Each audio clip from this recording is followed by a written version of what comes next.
Com o apoio da escola Instrutec Campinas, cursos rápidos. E hoje a gente vai entrar na teoria. Eu fiz apenas um resumo da fonte chaveada. Tudo bem? A principal ideia da fonte chaveada, que a turma mais gosta, é que se você ligar em 127 ou 220, ela consegue, trabalhar nas duas tensões sem mexer em chave nenhuma. Ela faz automaticamente.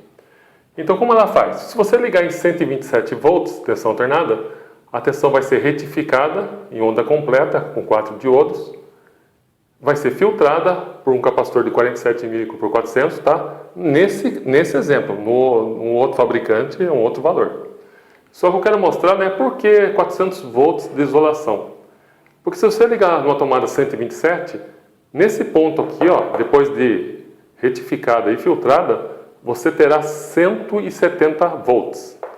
Se você ligar numa tomada 220, nesse mesmo ponto aqui você terá 340 volts.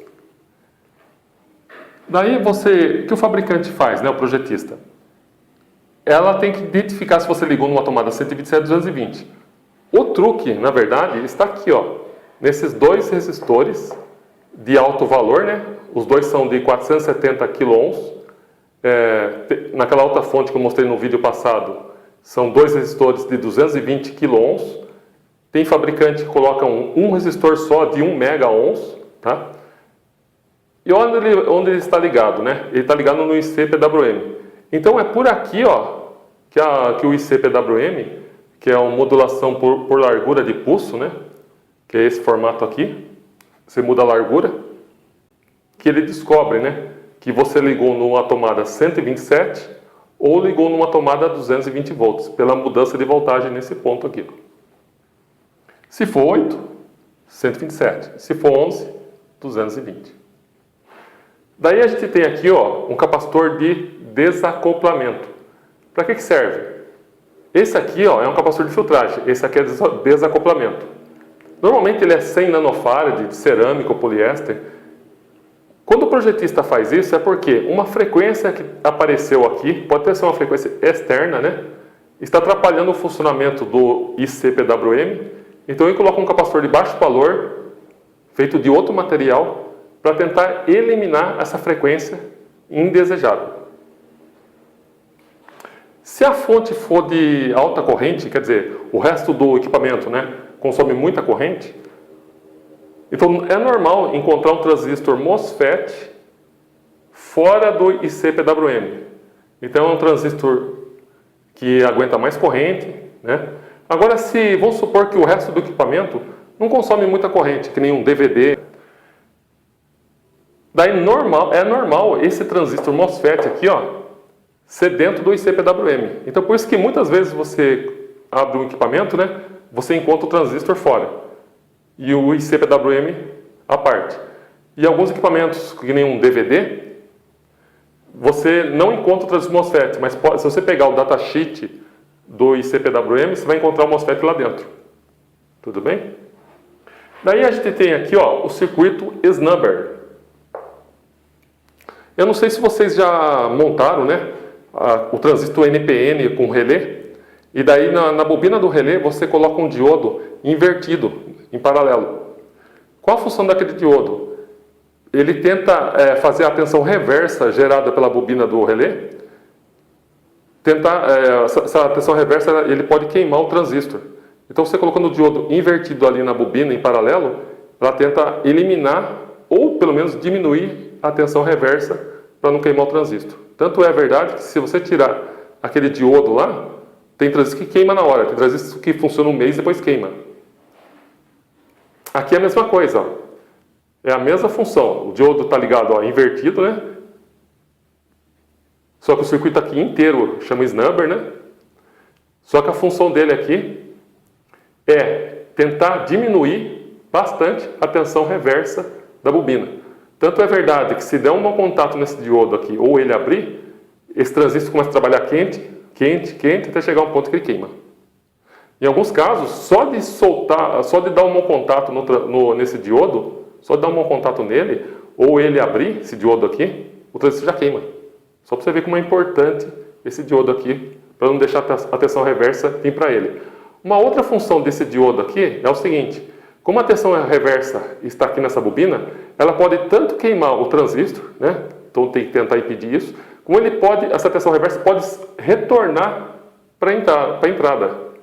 Então, para não deixar essa tensão reversa retornar para a entrada ou ir para o transistor, é colocar esse diodo aqui, tá? Daí você encontra também no snubber, né, esse resistor e esse capacitor. A função dele é diminuir o ruído aqui. Aqui é gerado um ruído. Esse ruído pode atrapalhar o funcionamento do circuito. Então, esse resistor junto com o capacitor, ele tenta eliminar esse ruído aí. Tudo bem? Daí você vai ver que tem a bobina primária do trafo chopper, esse aqui é o trafo chopper, primário e secundário. Repare que não tem nenhuma ligação de componente entre bobina primária e secundária. Daí você fica pensando, mas como que o IC-PWM vai regular? Como que ele consegue saber se lá na saída vai ter 12 volts, pode estar saindo 12,5, pode estar saindo 11,8? Como que ele vai saber essa mudança, né? Através de luz. Então aqui, ó, é um IC. Aqui tá desenhado um diodo, né, LED, só que na verdade esse diodo LED e mais esse transistor aqui, ó, duas peças aqui, ó, estão dentro do mesmo componente, chama fotoacoplador.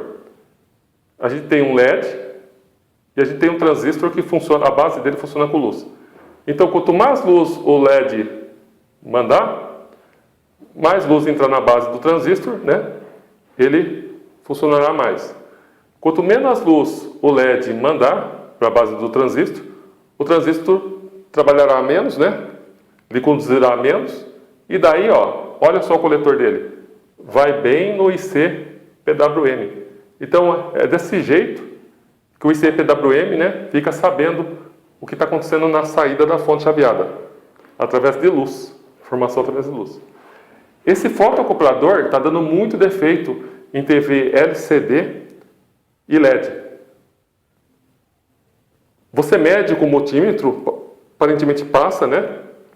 Ele está enganando até os testes nossos caseiros. A gente monta um circuitinho para testar o fotoacoplador, se encaixa lá. Em alguns testes desses que a gente monta, né, improvisado, ele também ele passa pelo teste, você volta ele na TV, só que ele está com defeito. Então é preferível, né, que se você desconfiar dele, trocar ele realmente. Daí, no secundário aqui do trafo chopper, a gente tem a bobina. Daí vem um diodo, né, para retificar. Esse diodo aqui, ó, tem que ser diodo de alta frequência. Mesmo que você coloque um diodo aí, com amperagem certa, né, ampere, vamos supor, ele foi feito para 1 ampere, um exemplo. Só que isso aqui é alta frequência. Se você bota um comum de 1 ampere, não vai adiantar nada, ele vai ferver até queimar. Porque o trafo chopper, ele trabalha em alta frequência. Nesse exemplo aqui, vamos fazer de conta que ele trabalha com 20 kHz a frequência dele. Então você imagina, né, o campo magnético em 20 kHz. Se o diodo não acompanhar essa mudança de frequência tão rápida, ele começa a ferver, porque ele não consegue acompanhar essa mudança de frequência. O ciclo, né, que a gente fala. Então tem que ser diodo de alta frequência. Beleza, retificou, daí ele tem que ser filtrado. Por isso que entra esse outro eletrolítico aqui, que faz a parte de filtragem para sair o 12 volts contínua perfeita. Daí, antes disso, ó, a gente tem um divisor de tensão aqui, ó, feito com 2 resistores. Então, esse resistor aqui, mais esse aqui, ó, é um divisor de tensão. Para que serve esse divisor de tensão? Aí que está o segredo, né? Para controlar esse LED aqui do fotoacoplador. Mas antes disso, ó, dá uma olhada que no meio dos 2 resistores tem uma ligação e ele vai no terminal de controle do TL431. Esse TL431, ele você olhando ele fisicamente, parece um transistor, mas ele é um IC. Alguns chamam ele de IC de referência, outros chamam ele de amplificador de erro. Então, uma pequena variação de tensão aqui, ó, no terminal de controle dele, ele faz uma grande mudança aqui. E aí que, no caso, né, o LED do fotoacoplador é ligado aqui, diretamente nele. Então, ele fazendo uma pequena voltagem alterando o terminal de controle e uma grande mudança que ele faz aqui, ele consegue acender mais o LED ou diminuir bastante a luz do LED. Tudo bem? Daí, com a mudança, né? Vamos simular que a fonte está tentando subir assim, um pouquinho acima de 12, pouquinha coisa. Mas a mudança é uma velocidade tão rápida que medindo você não descobre, tá? É ele que faz. Então vamos supor que está 12,2, um exemplo. Daí o IC de referência aqui, ou o amplificador de erro, né? Vai polarizar mais o LED aqui do fotoacumulador, ele vai acender mais, vai mandar mais luz para a base desse transistor, que também está dentro do fotoacumulador, vai informar o PWM, né? Que a tensão está dando uma subida um pouquinho acima de 12. O que o PWM faz?